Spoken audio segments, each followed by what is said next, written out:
So this is a key principle that's embedded within the programme. The comment at the bottom, we work on a premise that safety is not the absence of incidents, but the presence of barriers. I don't have to speak to an audience like this, I believe, to tell you that if we had £1 for every client that we go in and have a chat with and ask them how they know that they're doing really well, they immediately tell us about the lagging indicator numbers, about no LTIs for a certain period of time. That's very heavily socialised because it's heavily promoted. Why wouldn't it be? Because it is a number and it's something to be proud of. But by the time you actually get to the valve where people are dynamically making decisions, there's a belief that because that's true, they're therefore safe. And it actually promotes quite a lot of reactive thinking where people are very task-motivated, task-activated, and only stop to think at the point that something's went wrong.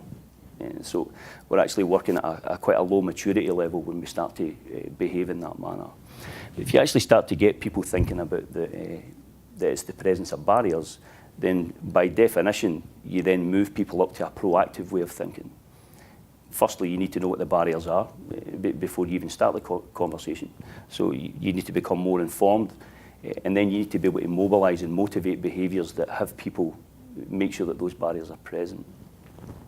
So this aspects of resilience model is actually embedded into our diagnostic. So when we go looking for evidence, the premise of the diagnostic is as we go into an organisation, and the key questions that we're asking is, how does this organisation prevent something bad from happening? How do they prevent something bad becoming worse? And how do they recover something bad when an event is taking place? If I can add some context around that, so if we head off to a classic offshore asset or an onshore one, prevent something bad from happening. So we're looking at plant and equipment as well as processes and procedures and people as well. So on the asset, we've got smoke detectors, flame detectors, sensors inside valves. We've got things that are actually detecting and looking for danger even while people are asleep. So the place is designed to keep itself safe as long as it's maintained properly and these systems are functioning and haven't been bypassed, overridden, or people have decided to defeat them. In the process and procedure side of it, we've got a whole load of very exotic tools, failure mode effects analysis, hazards, HAZOPs, LERA protection assessments, all sitting there that invite us to step back and analyse what could go wrong here and how are we going to do something about that.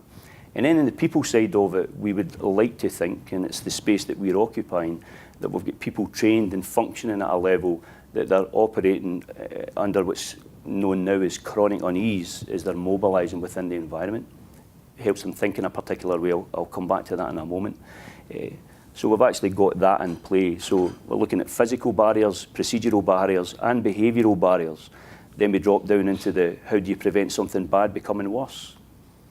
So on the asset detection system picks up that we've got a fire, fine. Deluge system actually drops, puts it out, stops something bad becoming worse. Or we have a surge in the reservoir, sensors pick it up, shut down valves, lock in. But we find more and more as we're actually going in to do our diagnostics that some of these systems are either not working, they've been bypassed, there's been a human intervention to actually go around and find a way of bypassing it in order to proceed. Challengingly for me is a lot of the time we're actually proceeding in the face of danger by providing paperwork that actually makes people feel happy about carrying on. And because we don't actually have a real good sense, the industry doesn't have this level of maturity about cumulative risk. Lots of this is done in isolation. One of the things that we do in the workshop is build a timeline that's actually been generated from where we're actually doing the work over the last 6 months to a year of all of the events that's taking place. And we actually bring the people into the room to actually show them what's happened in their workplace. And most of the time, they're not aware of most of the stuff that's happened. So when they see it as a big picture, they become really alarmed. They actually start to feel uneasy, which is a good thing for us. Because then an emotional connection to a change needs to happen here. So that's the stopping something bad from that. And the process and procedure side of it, that's the equipment side of it.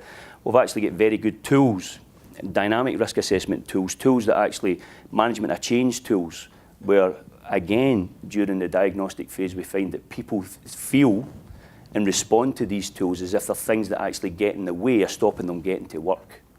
So they don't actually use them as proper planning, preparation to actually shape and help their thinking and decision making.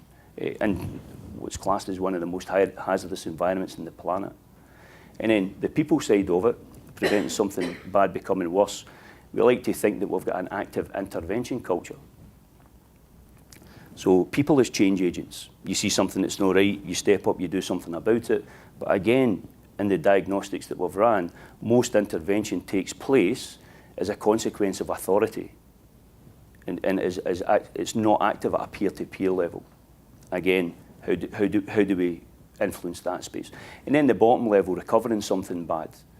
And we're actually seeing more and more now, some clients challenging this, kind of changing the thinking on that, that where we're actually trying to get people trained and actively thinking about how they're going to behave if it does go pear-shaped, because we're after more efficiency, more tool time. Quite a lot of these events are actually taking place as tabletop exercises at the weekend, rather than fully functioning drills in order to actually train people how to respond when things go wrong. That's happening if we talk about that from a strategic perspective. And then in a tactical perspective, even as we put people out to work, working at height, confined space entry, these particular activities require that you have a recovery plan in case it goes pear-shaped. Again, some of the feedback that we're seeing in the diagnostic is these things are actually clipped onto a permit because you need it to go to work, rather than it being function tested, that if something went wrong, it actually works and people know how to interact with the content of it. So the value that's seen within them hasn't been socialised properly, particularly if there hasn't been an event in this place. So this particular model is a model that we use to try and help shape people's thinking about the level they should be thinking at, the more significant the hazard that they're confronted with. And when we started doing the training, functionally executing it, we became very intimately aware of the fact that as people started to come into the training and started to interface with their own tools, the quality and level of hazard awareness and risk perception was really quite poor. The other thing as well is that we've actually mobilised people and have them thinking in the industry towards task-based risk assessment. So it's very narrow thinking in lots of different places, but no bigger picture thinking about the environment that they're working in. In fact, one of the clients that we have onshore, when we've done the timeline, a significant amount of the events that they'd had that year involved mechanical, like scaffolders and riggers entering an area and smacking pieces of instrument pipework with high pressure temperatures in them. But when you actually look at how they were set up to go into that area, there was nothing that told them about the dangers in the area and how potentially to behave in a more defensive manner. It was actually all about the task that they were doing while they were in the area. So a lack of informedness, a lack of actually having that kind of communication with people influenced their own behaviour when they were getting into the area.